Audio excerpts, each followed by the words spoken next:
Համեցեք պարոն Հարությունյան։ Պարոն Շարմազանով, անցյալ անգամ ես հարցը նորից ես բարձրացրել եմ, հնչեցրել եմ, խոսքը գնում է էթիկայի հարցերի հանձնաժողովի կողմից արած այն առաջարկին,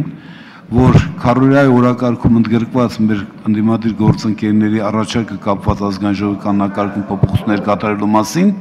այդ հարցը քննարկվի այսօրվա քառօրյա, ես խնդրում եմ դա հաշվի առնել։ Հարցը ընդունված է, այսինքն քննարկվել առաջին ընթերցումով, առաջինից երկրորդ ընթերցում որևէ առաջարկություն չկա, եւ մենք կարող ենք շատ օպերատիվ նաեւ քննարկել հարցը երկրորդ ընթերցումով։ Կրկնում եմ, սա հանձնաժողովի կարծիքն է, այլ ոչ թե նրա նախագահի։ Շնորհակալ եմ։ Պարոն Հարությունյան, մենք եւ հանձնաժողովի կարծիքն ենք հարգում եւ մասնավորապես հանձնաժողովի նախագահ ձեր հարգարժան Խոսեփ Հարությունյանի կարծիքը։ Հարցը ընդգրկված է 4-օրյա նիստերի օրակարգ, ուրբաթ օրը օրակարգի քննարկման ժամանակ խմբակցությունների եւ հանձնաժողովների ղեկավարների հետ մենք հաջորդականությունը տվել ենք, պետք է որ եթե որ հասցնենք, ասենք որևէ